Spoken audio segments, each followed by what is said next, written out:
Oh, gue yakin seller banyak yang salah ngira soal GMV Max. Karena ketika Shopee mengeluarkan fitur GMV Max, kita bahas Shopee dulu ya, itu banyak seller mengira itu adalah sama seperti iklan manual. Itu adalah jelas berbeda, guys. Ketika Shopee mengubah iklan manual menjadi GMV Max, sehingga seller merasa GMV Max adalah iklan yang sama seperti iklan manual. Itu nggak salah sih, karena Shopee juga nggak kasih tahu. Walaupun iklan manual itu masih ada di Shopee Mall, tapi gue rasa udah banyak banget seller dan rata-rata pasti udah pakai fitur iklan GMV Max. Dan banyak juga seller di Indonesia itu bukan berstatus sebagai toko mall. Dengan adanya fitur ini, semua seller hanya memilih opsi untuk memakai iklan GMV Max yang dimana GMV Max terbagi menjadi GMV Max ROAS, GMV Max Auto, Grouping Ads, dengan tambahan program seperti akselerasi performa, promotion days, modal dinamis, dan sebagainya. Tapi kalian tahu ada apa lagi? Yaitu adalah kalian belum like video ini, guys.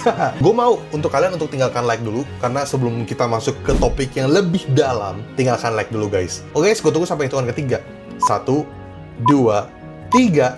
Thank you guys yang udah like. Kita masuk ke topik pembahasannya. Performance versus foundation. Udah pakai iklan GMV Max, gimana performance toko kalian? Naik? Puji Tuhan. Drop?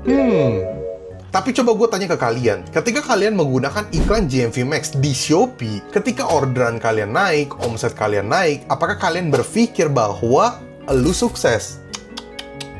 Belum tentu, guys. Makanya bedakan antara performance driven growth dan strength store foundation. Simpelnya gini, iklan GMV Max akan nge-push produk kamu, apalagi kalau kamu pakai yang automatic. Blunder abis. Kenapa? Karena GMV Max akan mendorong produk yang memang mudah untuk di-boost. Jadi bukan berarti produk lu semakin kuat dan bagus. Melainkan GMV Max hanya mendorong yang sudah atau mudah untuk dinaikkan. Akhirnya banyak produk atau SKU di toko lu itu terbengkalai. Karena GMV Max disetting adalah untuk menaikkan produk yang memang mudah untuk dinaikkan. Atau memang yang sudah ada performance-nya. Bagaimana kabar dengan produk-produk lu yang lain? SKU lu yang lain? Gue khawatir dengan SKU lu yang lain. Jadi menurut gua, lu sebagai seller jangan melupakan SKU yang lain. Mentang-mentang udah ada produk hero dan sebagainya. Karena itu bukan jadi patokan untuk lu sukses. Ketika iklan manual itu ada, itu lu bebas untuk kontrol. Keywords mana yang oke untuk lu pertahankan, untuk lu naikkan bid. Sedangkan GMV Max menghilangkan hal tersebut. Membuat seller itu bodoh dan makin ketergantungan sama sistem tanpa tahu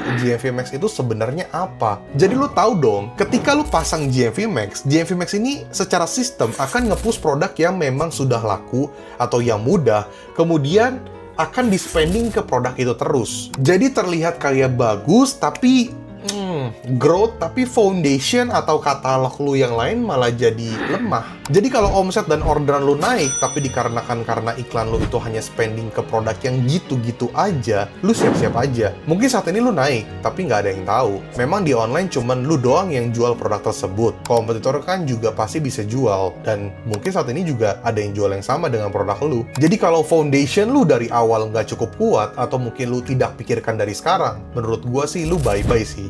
Ada waktunya untuk bye-bye pasti. One product alive, whole catalog weak. Banyak seller sebenarnya sadar, tapi cuek aja sama katalognya mereka. Mereka tahu ada produk yang laku di toko mereka. Let's say 1-3 produk. Bagus gak? Ya bagus. Tapi kan itu tahap awal ya. Menurut gua, ketika lu punya hero produk 1-3 produk misalnya, itu adalah tahap awal di mana seller yang baru mulai punya toko online, atau mungkin yang masih nerka-nerka produknya yang bakal laku yang mana ya. Tapi kalau misalnya saat ini lu udah tahu ada produk yang laku di toko lu udah ada omset, let's say 50 juta, 100 juta, 200 juta, traffic udah terbentuk, kenapa lu masih hanya fokus ke produk itu doang? Lu kenapa melupakan katalog-katalog yang lain? Atau kenapa lu malah lupa untuk ngupload produk baru, untuk ngebentuk katalog baru, supaya bisa lebih maksimal? Masa iya sih lu cuman ngincer 1-3 produk hero doang? Itu lu seller awal apa gimana? Kalau lu omsetnya udah di atas 100 juta, 200 juta, it's a different level, guys. It's a different strategi marketing. Bukan berarti ketika lu lihat hijau omset naik, tapi aman apa enggak? Jangan-jangan nanti kalau produk hero lu ngedrop atau ada kejadian tidak terduga, misal tidak produksi lagi dari pabrik atau HPP-nya naik terlalu jauh, terus gimana dong? Jadi kalau misalnya kalian adalah seller yang udah happy banget karena dashboard overall hijau, ya nggak masalah. Cuman kan hijau itu banyak arti ya. Jadi hati-hati soal market nggak syncs dengan harga akhirnya drop. Jadi kalau produk lu yang laku gitu-gitu doang juga bahaya, bro. Nah, ini yang menurut gue perlu diluruskan. Banyak seller mengira, gampang lah untuk naikin 1-2 produk untuk jadiin hero itu gampang.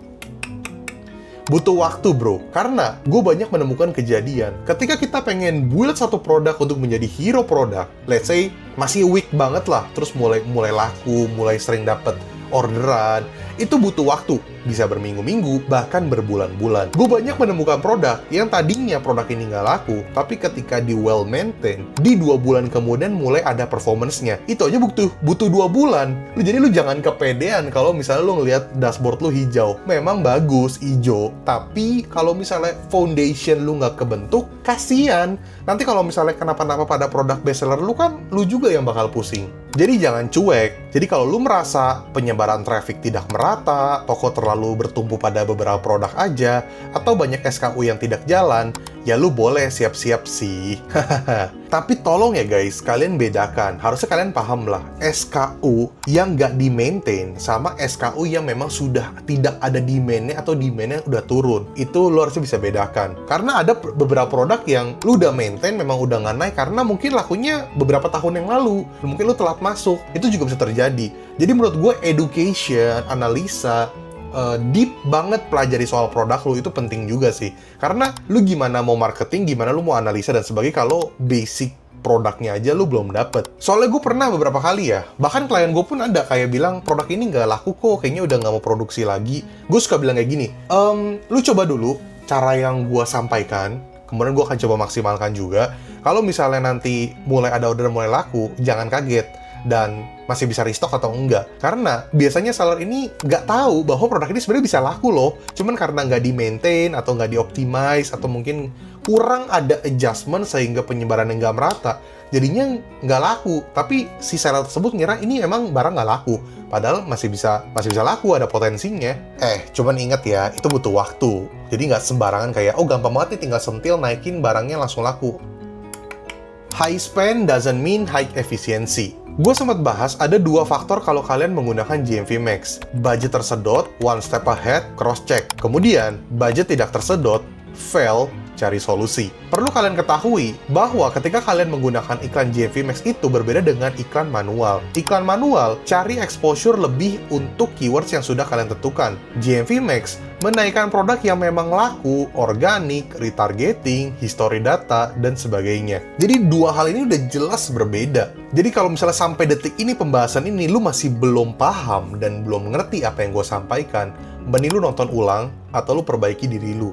Atau mungkin lu merasa kayak, gue juga tahu, itu udah biasa banget. Lo orang tuh kenapa sih kayak, guys, kalau lo orang tahu omset lo nggak sepi. Ya gue kasih tahu nih, kalau misalnya lo udah tahu omset lo gede. Kalau lo masih belum tahu, ya omset lo kecil. Bukan bermaksud kasar ya guys, karena omset besar dan kecil itu kan tergantung orang ya. Cuman menurut gue kayak, mau omset mau besar mau kecil, yang penting lu perbaiki diri, kita selalu evolve, kita selalu terjun lah ke digital, kayak bener-bener cari tahu apa yang salah, algoritma apa yang baru dan sebagainya. Dan di sini gue hanya bantu memfilter, mensortir jadi satu pembahasan dengan video kurang lebih ya kayak video pendek seperti ini untuk dapat rangkumannya ke kalian. Jadi jangan merasa kayak lu paling pinter, karena ini aja gue rangkum buat kalian biar lu gampang ngerti. Dan perlu kalian perhatikan juga, ketika lu mulai menjalankan iklan GMV Max, maka lu harus tahu objektif lu tuh apa. Produk mana yang marginnya aman, produk apa yang profitnya berkualitas, distribusi SKU-nya sehat atau enggak, toko udah siap scale lebih besar atau belum. Jadi lu sebagai seller online, kalau lu orang nggak tahu produk mana yang jadi pembuka traffic, produk mana yang jadi pengkonversi, produk mana yang mendorong AOV, produk mana yang cuma numpang, maka perlu dipertanyakan sih lu sebagai seller. Cuma sebenarnya nggak salah sih guys, karena kebanyakan seller itu fokusnya ke produk, ke operasional. Banyak seller yang tidak memahami hal-hal seperti ini. That's why menurut gua, ini penting.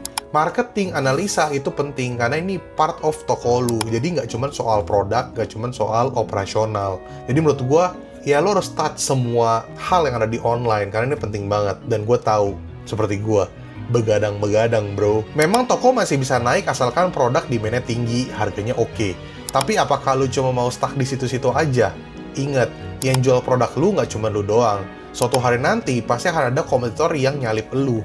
Kalau foundation lu nggak kuat, gue takut lu ngedrop. So guys, pastikan lu pahami soal iklan Shopee dengan maksimal. Soal GMV Max ini semoga kalian paham juga. Dan psikologi kalian bisa berubah, mindset kalian bisa berubah soal hal kayak gini.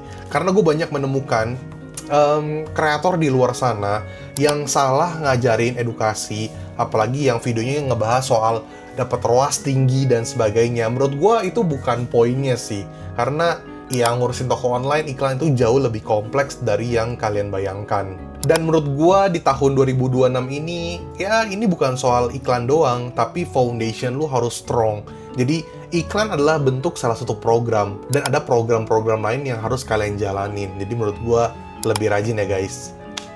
So guys, thank you so much yang sudah nonton video ini sampai detik ini sampai habis, dan semoga kalian suka dan enjoy dengan pembahasannya. Tinggalkan like, komen sebanyak-banyaknya. Kalau misalnya kalian ada pertanyaan juga boleh di komen aja, karena mungkin di next video gue akan mulai membiasakan kayak nanti di awal-awal gue mau bahas kayak komen-komen kalian, mungkin 3-4 pertanyaan akan gue bahas. Jadi komen kalian akan sangat berarti, karena mungkin komen kalian bisa berdasarkan studi lapangan. Jadi gue bisa bahas berdasarkan studi lapangan yang dimana bisa membantu seller-seller lain juga. Oke guys, sekali lagi terima kasih. Dan untuk teman-teman semua di sini yang pengen beli digital course gue, bisa ke link di bawah sini. Dan untuk teman-teman semua di sini yang pengen tokonya gue handle, gue urusin marketing campaign-nya, iklannya, atau mungkin ada pertemuan online, offline, gue datang ke kota kalian, negara kalian, apapun itu, ya hubungi ke nomor di bawah sini. Nomor tersebut hanya untuk kebutuhan jasa gue saja, dan yang serius-serius aja yang pengen pakai jasa gue. Dan ya, mohon bersabar aja kalau misalnya chatnya belum dibales, bisa di chat lagi, karena Ryogani nggak kemana-mana, dan gue berharap kita bisa saling berkomunikasi secara langsung, head to head, tatap muka, atau mungkin personal. Ryogandi, peace out.